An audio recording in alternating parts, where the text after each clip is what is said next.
விஜய் இந்திய கூட்டணி போறாருன்னு ஒரு பேச்சு அடிப்படுது. இப்போ சிபிஐ சம்மன் அனுப்பியிருக்காரு. அதை நீங்கள் எப்படி பார்க்குறீங்க? இதையே கேட்டுக்கிட்டு என்னைக்காவது என்னையை பற்றி அவர்கிட்ட ஒரு கேள்வி கேட்டிருக்கீங்களா? வாய்ப்பு இல்லை. பேட்டியை தர மாட்டேன். வேற ஏதாவது வேற ஏதாவது சசிகலா அவங்க வந்து கட்சி பேர் சின்னவங்கள அறிவிச்சிருக்காங்க. தமிழக அரசியல் எதுவும் மாற்றம் வருது? ஒரு மாற்றம் வரணும் தானே எல்லாரும் கட்சி ஆரம்பிக்கிறாங்க. வாழ்த்துவோம். அம்மா வந்து ஒரு மாற்றத்தை கொண்டு வர்றதுக்கு வாழ்த்துவோம். இருக்கிறாங்க, நிறைய அனுபவம் பெற்றிருக்கிறாங்க, சொல்கிறாங்கல்ல நான் வந்து இதை செய்வேன்னு எதிர்பார்ப்போம். பிரைவேடைசேஷனே கூடாதுன்னு திமுக போராட்டம்லாம் நடத்துகிறாங்க. என்னது பிரைவேடைசேஷன், தனியார் மயம் கூடாதுன்னு அவங்க கொள்கையில் உறுதியாக இருக்காங்க. யாரு திமுக? யாரு? திமுக. பாடுறா. இப்போ பார்த்தீங்கன்னா தனியார் கால்நடை மருத்துவங்கள்லாம் திமுக என்னைக்கு சொல்லுச்சு தனியார் சொல்லி? தனியார் மயம் கூடாதுன்னு சொல்லிட்டு இருக்காங்க. எப்பன்னு சொல்லு. தனியார் மயப்படுத்துகிற ஆளுகள் யாருன்னு சொல்லு. இங்கே உங்கள் நாடு ஏற்றுக்கொண்டிருக்க பொருளாதார கொள்கையே தனியார் மயம், தாராளமயம், உலகமயம், ப்ரைவேட்டைசேஷன், லிபரலைசேஷன், குளோபலைசேஷன். அதை ஏற்றுக்கொண்ட போதே உங்கள் நாடு சந்தையாயிருது. உங்களுக்கு விளங்குதா? இதில் எங்கே சொல்லுச்சு திமுக? தனியார் மயப்படுத்தினதே, கையெழுத்து போட்டதே இவங்க தான். நீங்கள் கால்நடை மருத்துவர்கள் நேரத்துலேருந்து போராட்டம் ஆரம்பிச்சிருக்காங்க தனியார் மயம் கூடாதுன்னு. எது தனியார் மயத்தில் இல்லை? துப்புரவு பணியாளர்களை தூக்கி தனியார்ட்ட கொடுத்தது யார் சொல்லுங்கள் நீங்கள்? கல்வி தனியார், மருத்துவம் தனியார், போக்குவரத்து தனியார், குடிநீர் விநியோகம் தனியார், சாலை போடுதல் பராமரித்தல் தனியார், மின் உற்பத்தி விநியோகம் தனியார், சாராய கடை மட்டும் அரசுக்கிட்ட இருக்குது. வேறு என்ன இருக்குது? என்னைக்கு சொல்லிச்சு திமுக? இப்படி ஒரு குண்டை தூக்கி போட்டிருக்கீங்க. ஈரான் மேலே இஸ்ரேல் போடுற குண்டை விட பெருங்குண்டா இருக்கப்பா. இதெல்லாம் அலையன்ஸ்லாம் இன்னும் முடிவாகலை. ஆனால் நீங்கள் வேட்பாளர் வரைக்கும் பிரச்சாரம் வரைக்கும் வந்துட்டீங்க. எதுலேயும் முதன்மையாக இருக்கீங்க. இதை நீங்கள் எப்படி பார்க்குறீங்க? நீங்கள் இதெல்லாம் நீங்கள் சொல்ல வர்றது என்ன? அப்படி இல்லை, நம்ம விழிப்புணர்வோடு இருக்கணும், விரைந்து முடிவு எடுக்கணும். அதுதான் எங்களுக்கு இப்போ வந்து நாங்கள் வந்து எப்படின்னா,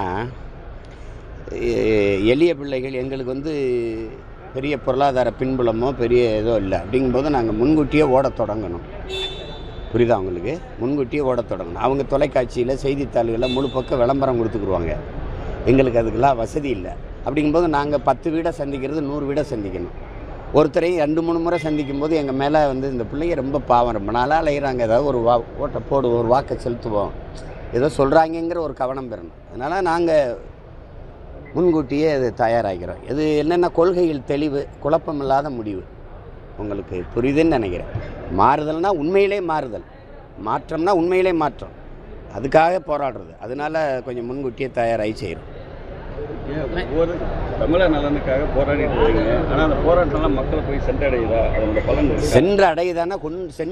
கொண்டு போய் சேர்க்க வேண்டிய பொறுப்பும் கடமையும் உங்களுக்கு தான் இருக்குது. நீங்கள் என்கிட்ட கேள்வி கூடாது. நான் போராடுறதுல நியாயம் இருக்கா இல்லையா? போராடுறது நீங்களே சொல்கிறீங்க. இப்போ கால்நடை மருத்துவர்கள் போராடுறாங்கன்னு, ஏற்கனவே அரசு மருத்துவர்கள் போராடினாங்க, செவிலியர்கள் போராடினாங்க, ஆசிரியர்கள் போராடுறாங்க. உயிர் காக்கும் மருத்துவரும் அறிவை வளர்க்கும் ஆசிரியர் பெருமக்களுக்குமே வீதிக்கு வந்துட்ட பிறகு நாடாக இருக்குதுன்னு சொன்னால் இப்படி? உலகத்துக்கு உணவளிக்கிற உழவர் குடிக்காரன்னு தெருவில் வந்துட்டான், விவசாயி வீதியில் நின்று போராடுறான். அப்புறம் இது நாடுன்னு சொன்னால் எப்படி? இது நல்ல ஆட்சின்னு சொன்னால் எப்படி? அதை கேள்விகள் எழுப்ப வேண்டியது, மக்கள்கிட்ட போய் சேர்க்க வேண்டியது நீங்கள். என்னுடைய குரல் ஒரு குரல் தான். ஆனால் நீங்கள் வந்து பல லட்சக்கணக்கான மக்களை கொண்டிருக்கிறீங்க, பார்வையாளர்களாக. நீங்கள் தான் அதை கொண்டு போய் சேர்க்கணும். இப்போ இப்படி நாங்கள் என்ன செய்ய முடியும்? எங்களுக்கு கடைசியாக கையளிக்கப்பட்டிருக்க கருவி போராட்டம் தான். எங்களுக்கு போராட்டமே வாழ்க்கையாக மாறி இருக்குது. அப்போ நாங்கள் அதை செய்கிறோம், வழி இல்லாமல் செய்கிறோம். உலக அரசியல் ஈரானுக்கு மோடி ஒரே ஃபோன் பண்ணாக்க ஈரானை காப்பாற்றலான்னு சொல்லியிருக்காங்க அந்த தலைவர். நீங்கள் அதை எப்படி பார்க்குறீங்க? யார்? எந்த தலைவர்? ஈரான். இல்லை இந்த இந்தியா மட்டும் இல்லை, பல நாடுகளை இப்போ சீனா, ரஷ்யாலாம் தலையிடணும். இது நல்ல போக்கு இல்லை. ஏன்னா இது நல்ல போக்கு இல்லை. ஒரு வளத்துக்காக அமெரிக்காவினுடைய முடிவு நீங்கள் பார்த்தீங்கன்னா ஒரே நடுக்கமாக இருக்கும். ஒரே ஒருத்தர் கட்டுப்பாட்டுக்குள்ளே உலகம் இருக்கணும்னா இப்படி. இந்த போர் என்ன நோக்கத்துக்குன்னு சொல்லுங்கள். என்ன நோக்கத்துக்கு? இப்படி தான் சதாம் ஹுசேனை நீங்கள் சொன்னீங்க, பேரழிவு ஆயுதம் வச்சுருக்கான்னு சொல்லிட்டு போர் தொடுத்தீங்க.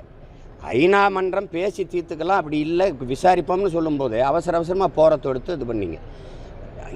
மொத்தமாக ஈராக்கை அழித்து அவரை தூக்கில் போட்ட பிறகு, சதாமை கொன்ன பிறகு என்ன தெரிய வருது? பேரழிவு ஆயுதம் வச்சுருந்தது ஈராக் இல்லை, வச்சுருந்தது அமெரிக்கான்னு தெரியுது. நீங்கள் வச்சுருந்த நேரம் பயன்படுத்தியிருப்பானா இல்லையா? இது என்னது? இந்த கேள்வியை உலகத்தில் எவனும் கேட்க மாட்டானா? நீ என் நாட்டு மக்களையும் என் நாட்டையும் அழிப்ப, நான் வந்து இப்போ பேரழிவு ஆயுதம் வச்சுருக்கிறேன், நியூக்ளியர் ஃபார்ம் வச்சுருக்கேன், அணு ஆயுதம் வச்சுருக்கேன்னா பயன்படுத்தியிருப்பானா இல்லையா? அதை சொல்லுங்கள். என்ன பைத்தியக்காரத்தனமாக ஒரு குற்றச்சாட்டை பண்ணுற நீ? இந்த போரில் என்ன, நீ போரில் யாரை கொள்ள நினச்சி அவரை மட்டும்தான் கொண்டிருக்கியா? பச்சிளம் குழந்தைகள், இந்த கர்ப்பிணி பெண்கள், வயது முறிந்தவர், அவரெல்லாம் செஞ்ச பாவம் என்ன? என்ன கற்பிக்க வருது இது? தமிழன் பேசாமல் எவன் பேசுவோம்? நாங்கள் பேசாமல் புதியதொரு உலகம் செய்வோம், கெட்ட போரிடும் உலகத்தை வேரோடு சாய்ப்போம்னு பாடிய பாவலனுடைய பேரன் பேத்திகளை நாங்கள் கத்தாமல் யார் கத்துவா? யாது முறை யாவரும் கேளீர்னு நேசித்து நின்ன பிள்ளைகள் தான் சொல்ல முடியும். அது இந்தியா மட்டும் இல்லை, பல நாடுகள் தலையிட்டு இது பண்ணணும். இன்றைக்கி வடகொரியாவை தவிர யாரும் அவருக்கு நெருக்கமாக இல்லை. இந்த போரை வேடிக்கை பார்த்துருக்காங்க. நமக்கு எவ்வளோ பெரிய பின்னடைவு, பெரிய பெரிய விடுதியெல்லாம் மூடிட்டு வராங்க. கல்லூரியெல்லாம் தங்கி படிக்கும் மாணவர்களுக்கு விடுதியில் சாப்பாடு போட முடியல, ஏன்னா எரிகாற்று இல்லை. இப்போ தேர்தலை அறிவிச்சதுன்னு வச்சுக்கிறோங்க, நாங்கள் எப்படி மின் வண்டியெல்லாம் போய் சைக்கிளில் தான் போய் ஓட்டு கேட்கணும், அது தெரியுமா தெரியாதா? ஏன்னா பெட்ரோல் டீசல் இல்லை, ஒரு இடத்துலேருந்து இன்னொரு இடத்துக்கு அவசிய இடப்பெயர்வு இல்லை. இப்போ நீ பாறை உந்துகள் வராது, அப்போ காய்கறி விலை ஏறும். அப்போ ஒன்று சார்ந்து இருக்குல்ல. இதை தலையிட்டு ஒரு முடிவுக்கு கொண்டு வரணும்ல. போரை எவ்வளோ நாள் வேடிக்கை பார்த்துக்கிறது? இந்த போரில் ஒரு நியாயம் இருக்குன்னு சொல்லுங்கள். என்ன எதுக்காக போர் தொடுக்கப்படும்?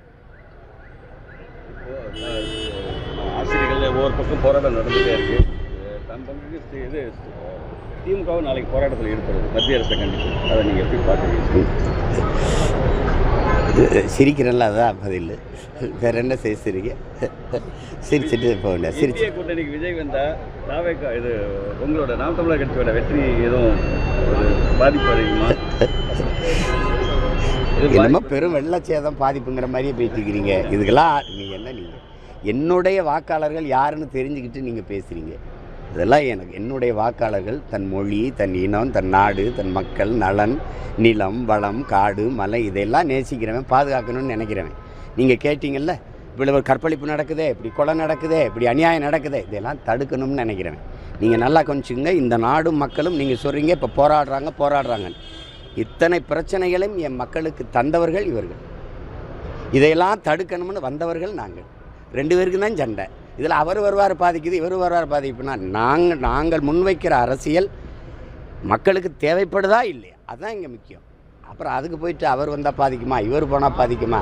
பாதிப்புக்கு பயந்துக்கிட்டு நிற்கிறவன் ஒரு போர் வீரனாக இருக்க முடியுமா? சொல்லுங்கள். இந்த தேர்தல் மும்முனை இருமுனை போட்டி தான். 2000 ஒரு பக்கம், 2500 ஒரு பக்கம். அதெல்லாம் கிடையாது.